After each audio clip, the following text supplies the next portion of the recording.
Ini lebih banyak membudayakan atau mempertahankan budaya zaman dulu. Dari sistem pengajarannya tidak ada kelas. Kalau modern kan sudah di kelas-kelas. Jadi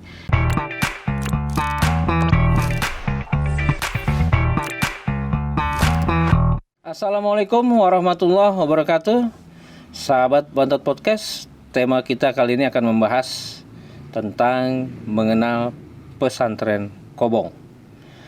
Pesantren Kobong nama lain dari pesantren tradisional yang sudah ada 200 sampai 300 tahun lalu, di mana pertama kali diperkenalkan oleh Wali Songo.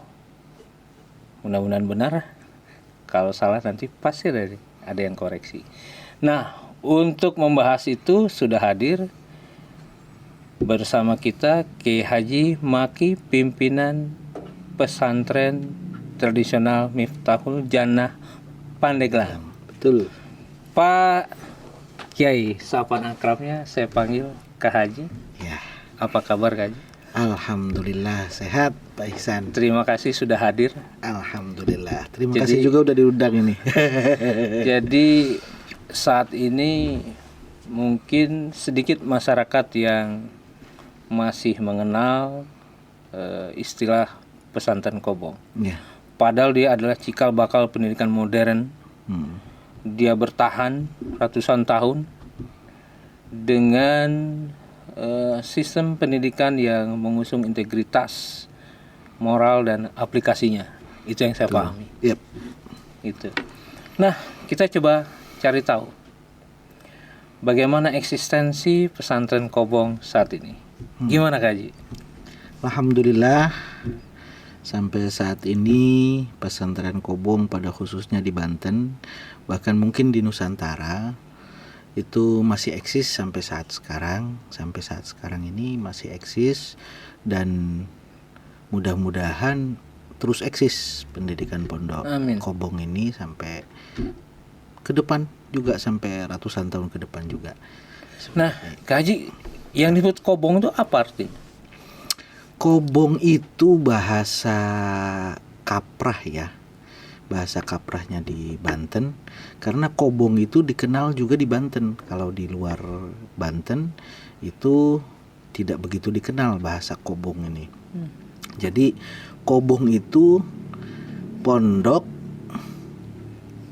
dari bilik gitu, dari Oke. bilik yang tradisional dalam hal pembangunannya. Jadi gitu. Jadi saat ini masih dalam bilik atau Masih banyak yang mempertahankan Kobong gitu. Masih banyak yang mempertahankan pondok pesantren yang dari bilik gitu. Cuman ya renovasi, mungkin tiang-tiangnya udah diganti dengan coran dan lain sebagainya. Tapi ada juga memang pondok pesantren yang sudah membangun permanen, tapi sistemnya masih tradisional. Ada juga seperti itu. Jadi sahabat Bontot Podcast, seiring dengan perjalanan waktu, klasifikasi dari pembagian pesantren ini selain pesantren tradisional, sudah ada pesantren modern. Modern, betul. Kemudian juga ada pesantren yang mencampur, Iya, betul. atau pesantren campuran lah kira-kira, Campuran, ya, betul. antara modern dan tradisional ya. gitu. Nah, kalau sahabat Banten Podcast ingin tahu pesantren modern, ya seperti yang kita kenal sekarang, Iya, boarding school ya. boarding school. Kemudian sekolah-sekolah Islam dan lain sebagainya. Iya. Nah, kalau metode pembelajaran dari pesantren Kobong ini gimana, Kak Haji? Kalau Kobong ini ini lebih banyak membudayakan atau mempertahankan budaya zaman dulu. Dari sistem pengajarannya tidak ada kelas. Kalau modern kan sudah di kelas-kelas. Jadi yang kecil ibtida ya ibtida kelasnya, terus yang sanawi tingkat keduanya ataupun aliyah tingkat ketiganya. Itu di modern sudah seperti itu. Tapi kalau di Kobong itu tidak ada klasifikasi seperti itu. Jadi ya masih mempertahankan pengajaran, sistem pengajaran zaman bahula seperti sorogan begitu. Nah, boleh diartikan tuh Kak Haji, sorogan itu adalah? Kalau sorogan itu bahasanya ngaji bertatap muka gitu. Ngaji bertatap muka, jadi seperti mengaji Al-Quran atau mengaji Amil, Jurumiyah dan lain sebagainya, itu bahasa nyorogen atau ya bertatap muka. Jadi gurunya mendengarkan, muridnya membaca begitu. Terus ada juga yang mengupas tentang ilmu-ilmu lebih dalam gitu. Sorogan itu ada yang sorogan Quran, ada yang sorogan kitab seperti kitab Amil, Jurumiyah dan lain sebagainya, dan itu lebih dikupas. Jadi secara langsung kepada gurunya, itu namanya sorogan gitu. Nah, kalau penjenjangan dari sistem pendidikan yang ada di Kobong itu seperti apa Kak? Nggak ada jenjang. Artinya ketika santri sudah dianggap di level menengah atau dia dianggap senior gitu. Nah, biasanya senior dan level menengah itu tergantung lamanya. Biasanya begitu. Biasanya memang ada contoh, kalau yang ibtidak mengaji Amil. Nah, setelah Amil Jurumiyah, kalau di Banten pada khususnya kan seperti itu. Jadi kalau sudah Jurumiyah nanti ngelal, ngasal dan lain sebagainya, itu yang sudah ngelal ngasal ini sudah dianggap senior. Kalau Jurumiyah dianggapnya tahapan sanawi lah gitu. Nah, kalau kelulusan Haji dianggap sudah mumpuni dan harus keluar. Nah, itulah bedanya pondok pesantren Kobong dengan yang modern. Tidak ada kelulusan. Selama engkau betah diam di situ sampai meninggal pun tidak ada masalah. Itulah bedanya pondok Kobong gitu. Jadi nggak akan ada habisnya kalau pondok Kobong. Ya kalau punya target sendiri, ya dia yang menyelesaikan sendiri gitu. Tapi rata-rata biasanya berapa lama santri meninggalkan pondok Kobong? Variatif sih, di angka paling 8 tahun, 9 tahun. 8 tahun, 9 tahun. Biasanya seperti itu. Nah, kalau pondok Salafi yang di Banten biasanya di angka segitu. Kalau 3 tahun belum apa-apa biasanya gitu. Ya, minimal itu di angka segitulah, 7 tahun, 8 tahun mereka. Nah, Haji makin kepo nih. Jadi kalau di sekolah-sekolah formal itu kan ada bayaran, ada SPP. Nah, ini gimana nih Haji? Aduh, di Kobong pun ya masing-masing ya. Ada yang menerapkan bayaran, ada juga yang tidak gitu. Itu tergantung masyaikhnya. Tapi sepengetahuan saya, biasanya Kobong itu satu, tidak ada bayaran. Yang ada pengertian dari santri sendiri untuk membayar listrik berapa. Nah, itu biasanya patungan mereka sendiri saja. Tidak bilang sama kiainya, atau kiai tidak mematok. Contohnya per bulan 20.000 atau 10.000, enggak gitu. Biasanya seperti itu. Untuk makan sehari-hari? Mereka makan sehari-hari ngeliwet. Jadi mereka lapar ya mereka ngeliwet sendiri gitu. Biaya sendiri gitu. Tapi ada juga katanya yang disediakan oleh ada kiai. Memang yang disediakan oleh kiai ya, mungkin masing-masing ya. Kalau di Banten banyak kiai-kiai sepuh, kalau Ramadan itu menggratiskan. Bahkan banyak juga sih yang sekarang ini menggratiskan makannya juga begitu. Tapi itu ya pondok-pondok tertentu lah gitu. Gitu. Nah, Kaji, apa nih istimewanya, perbedaan yang bisa diungkap? Apa ya istimewanya? Ya itu cara pandang aja, mungkin istimewanya dari cara pandang aja sih Pak Isan. Kalau pesantren Salafi itu atau pondok Kobong itu lebih apa ya? Ke gurunya mungkin lebih khidmat, lebih ta'zim gitu kan, lebih hormat begitu. Karena yang pasti nggak ada tawuran ya Kaji? Nggak ada lah insyaallah. Tawuran nggak ada insyaallah kalau di pondok Kobong, dan lebih nasionalis mungkin kalau Kobong itu, karena tahapannya mendalam Pak Isan. Semakin dia lama semakin dia itu kayak ada yang kurang gitu. Jadi terus saja ada yang sampai meninggal di Kobong itu. Kayak ada santri juga yang di rumah itu sampai meninggal di Kobong gitu. Artinya Tidak ada batasan kalau itu. yang ditekankan itu adalah kemampuan dari mengamalkan ilmu ya daripada hafalan ilmunya. Iya, mengamalkan ilmu, bukan hafalannya ya, tapi mengamalkan. Jadi kitab berapa tumpuk lemari pun kalau tidak bisa mengamalkan, kayaknya gitu. Nah, di sisi lain kan banyak masyarakat yang stereotip nih, seringkali salah kaprah, memandang sudah ketinggalan zaman, tidak modern, susah mencari lapangan kerjaan.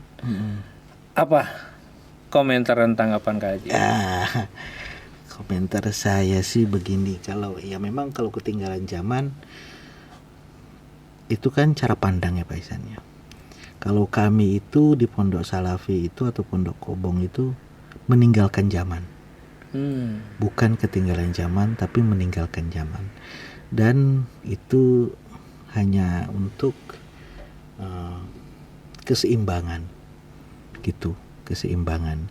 Jadi untuk lapangan pekerjaan bagi kami yang di Kobong itu tidak begitu prioritas. Pulang dari Kobong itu bukan mencari kerja Pak Ihsan, tapi bagaimana bisa hidup. Gitu. Hidup dan mengamalkan yang sudah didapat begitu. Jadi yang namanya hidup kan nggak mesti kerja begitu. Jadi ya itulah lebih ke batiniah sih, lebih ke batiniah. Tapi anehnya di tengah stereotip itu juga banyak lulusan formal juga nganggur nggak? Ya bukan jaminan Nggak ada juga jaminan sih. juga Iya bukan jaminan buat juga. kerja. Betul. Kalau tujuannya kerja. Kalau tujuannya kerja memang betul. Nah, Kak Haji,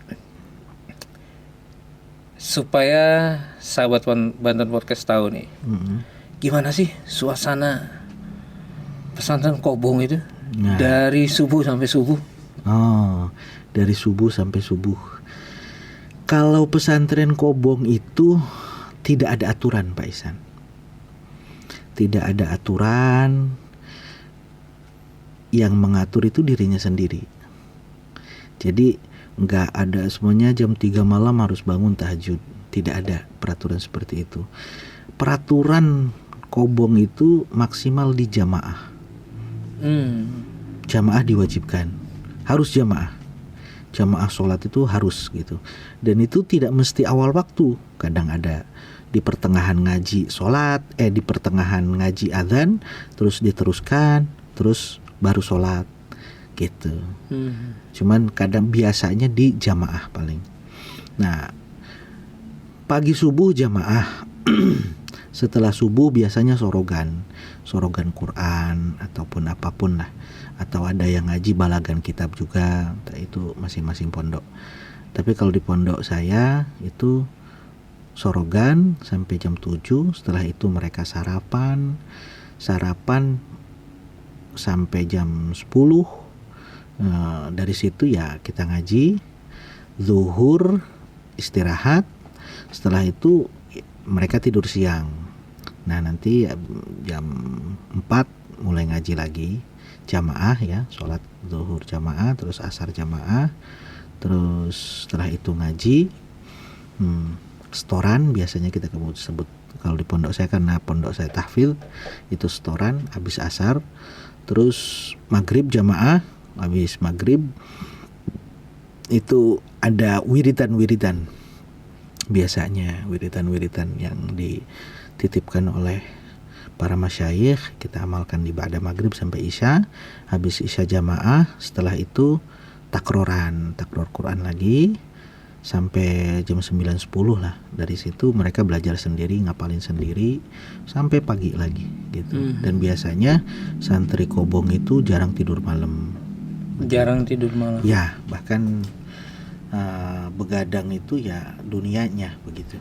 Jarang tidur malam gitu. Begadang dalam rangka untuk belajar biasanya, karena lebih tenang, mungkin di malam hari lebih enak gitu. Dan ya banyak rahasia-rahasia lah yang kalau mempertahankan nggak tidur malam itu gitu sampai pagi lagi gitu, dan itu sudah jadi kebiasaan sampai saat ini dan sampai sekarang.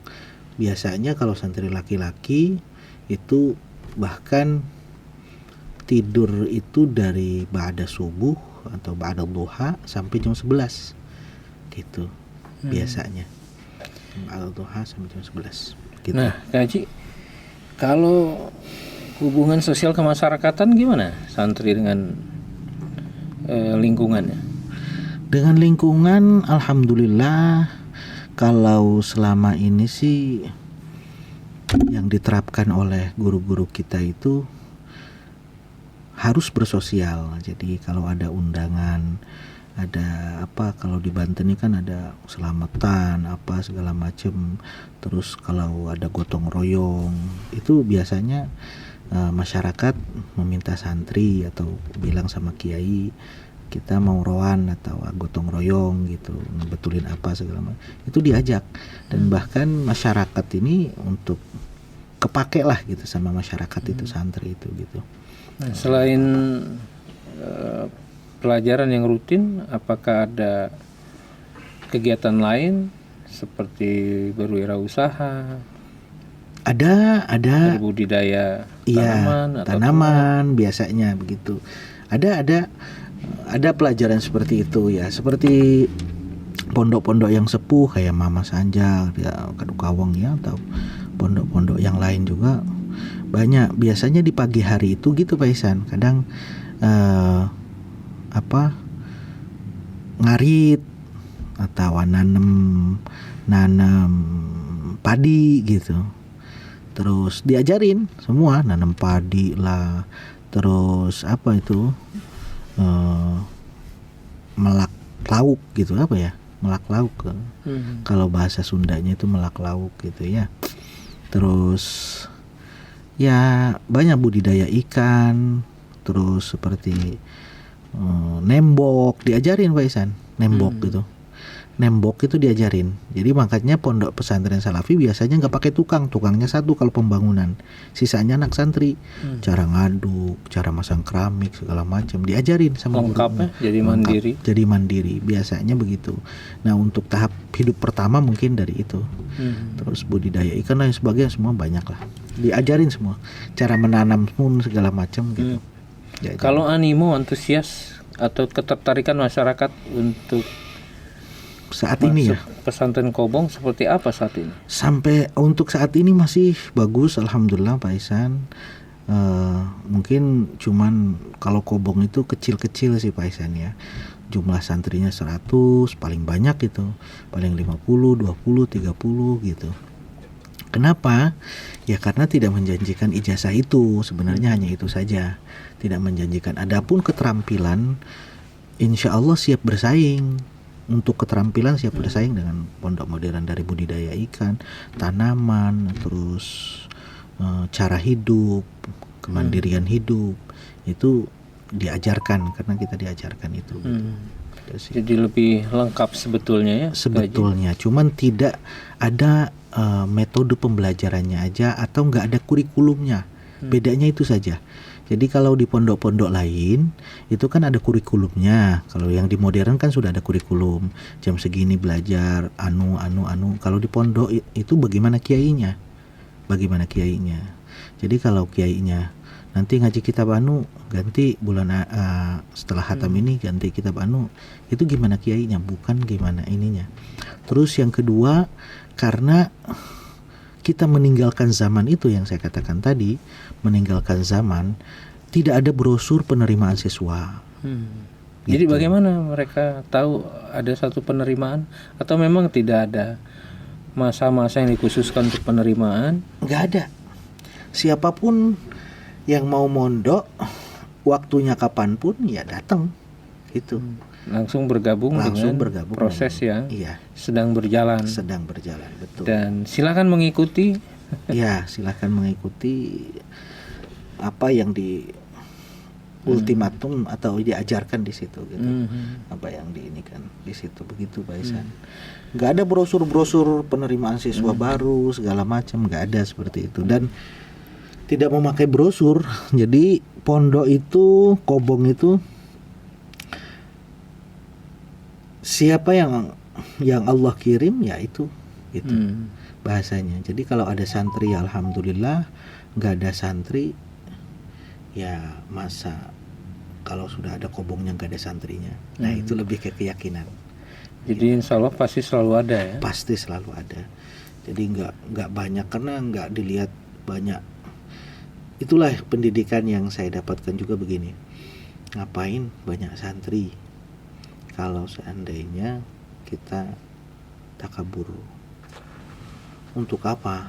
Jadi lebih baik santri sedikit, tapi dari santri itu mempunyai santri lagi, bisa mengamalkan ilmu, apa yang diserap, apa yang diajarkan oleh kita diamalkan oleh mereka. Itu yang lebih penting gitu, daripada banyak santri hanya mencari gelar status aja gitu. Untuk apa? Biasanya lulusan para santri Kobong ini apa sebaran aktivitasnya, Kak Haji? Oh, kalau udah di rumah apakah membuka pesantren baru? Biasanya kalau yang memang nasibnya jadi kiai ya membuka pesantren baru. Jadi kalau yang pengusaha kadang jadi pengusaha, kalau yang tani ya jadi tani gitu. Apa yang mereka dapatkan aja. Kalau kata guru saya itu udah keluar dari pondok itu S3 jadinya. Santri sangat sat-sat.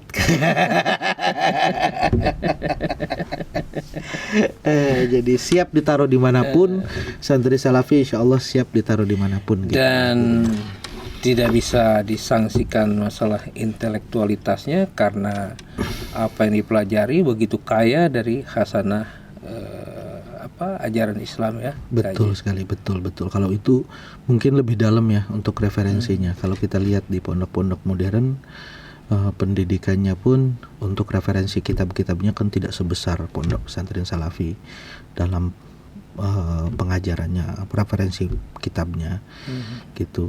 Dan santri salafi itu walaupun sudah keluar tetap ada pengajian. Udah punya pondok, mereka tetap ada pengajian alumni yang kitabnya lebih besar lagi begitu, yang lebih besar lagi, lebih dalam lagi dan begitu. Tidak terputus sampai putusnya itu sampai malaikat Israel manggil aja. Putus ngajinya gitu. Ngeri ya. Ngeri. Kaji, pesantren Kobong di Banten yang paling tua di mana ini? Itu saya kurang begitu tahu secara sejarahnya, tapi sedikit aja ya yang saya ketahui itu yaitu Cangkudu, Baros ya, terus Pelamunan itu seumuran katanya gitu. Seumuran katanya. Kira-kira sudah Nawawi. Berapa? Ya hampir ada sekitar 100 tahun lebih lah. 100 tahun lebih. Betul, 100 tahun lebih. Terus kalau sekarang kan Cidahu ya yang dituakan gitu.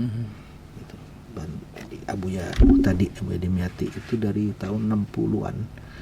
Kalau Cangkudu itu sudah beberapa generasi. Nah, Haji, terakhir nih. Apa yang membuat sebuah keteguhan keyakinan dari sebuah penyelenggaran pendidikan pesantren Kobong? Karena kalau bicara keuntungan, nggak ada keuntungan di sana. Nggak ada bayar-bayaran, nggak ada satu proses yang materialistis, gitu kan? Juga tidak membentuk sebuah harapan dengan selembar ijazah. Ya, kalau itu apa ya, Ihsan? Keteguhan apa yang kemudian? Kalau itu keteguhannya ya kita diajari oleh guru-guru kita itu tujuan hidup. Tujuan hidup itu kan mati. Nah, mati itu yang kekal. nanti di yaumil akhir itu kekal. Di dunia itu hanya perjalanan, gitu. Jadi untuk apa mengejar yang sebentar terus meninggalkan yang lama, yang bakal nanti kita lama di akhirat nanti. Jadi lebih baik ya hidup biasa saja, apa adanya. Apa yang kita targetkan pun belum tentu tercapai, begitu ya sudah, berjalan seperti air saja. Dan keteguhan itu rumasa ya, atau merasa diri dari hal apapun itu, merasa diri bukan paling baik, merasa diri bukan paling soleh, merasa diri bukan paling hebat gitu. Semua kesalahan itu pasti muaranya dari diri kita, gitu. Jadi jangan berani menyalahkan orang lain dulu kalau diri kita pun masih salah, gitu. Karena ujung dari semua itu tetap 1x2. Ya sudah, lebih baik apa adanya, yang lainnya bonus, seperti kebangun pondok, punya jamaah, punya pesantren atau punya santri, itu hanya bonus. Adapun yang intinya adalah bagaimana kita merasa atau status kehambaan kita terhadap Tuhan itu bagaimana. Itu yang penting, status kehambaan kita itu bagaimana sama Allah. Itu kalau status kehambaan kita itu merasa paling baik, ya secara otomatis tertolak. Namanya hamba sahaya, apapun ya dijalankan. Allah nyuruh sholat, ya kita sholat, walaupun Allah tidak butuh sholat kita, begitu. Itulah yang ditanamkan oleh guru-guru kami, karena hidup kamu ya untuk kamu, gitu. Yang penting jaga keluarga kamu. Kalau kamu ada santri, alhamdulillah. Kalau nggak ada santri pun, untuk Pondok Kobong ini alumninya ya jangan sampai berubah. Mereka tetap menjalankan apa yang oleh guru ajarkan, gitu Pak Ihsan. Oke.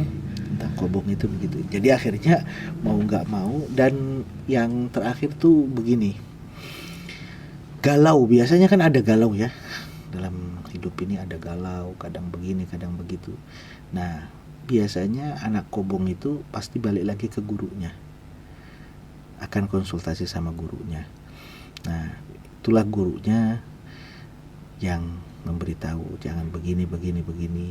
Kadang keimanan kita lagi turun, kita datang lagi ke guru, bagaimana bah perjalanan kok begini amat, kamu harus sabar, bla bla bla bla bla dan lain sebagainya. Nasihat itu dipegang lagi. Jadi nggak pernah putus Pak Ihsan. Jadi nggak ada itu namanya santri Kobong atau alumni Kobong mengambil kesimpulan sendiri, nggak ada. Pasti walaupun sudah jadi alumni, mereka dalam kesulitan hidup, dalam kesulitan ekonomi, dalam masalah rumah tangga, apapun itu, pasti akan dikonsultasikan ke gurunya, gitu. Pasti Jadi itu. benar-benar guru sesungguhnya. Iya, karena laulal murabbi ma'araftu rabbi. Kalau tidak ada guruku, maka aku tidak akan kenal Tuhanku.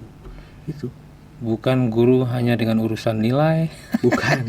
urusan kelulusan. Kalau itu kan nilai, urusan kelulusan dan sebagainya, itu sudah metode ya. Kalau kami menganggap satu guru, ya guru zahiran wa batinan, gitu. Dan guru pun pasti akan mengarahkan ke yang lebih baik, gitu. Terima kasih Kak Haji sudah hadir. Pak Ihsan, sama-sama. Di tengah kesibukan Kak Haji. Enggak lah, enggak begitu sibuk. Sekian sahabat Banten Podcast, sungguh menjadi sebuah cerminan bagi dunia pendidikan modern. Assalamualaikum warahmatullahi wabarakatuh.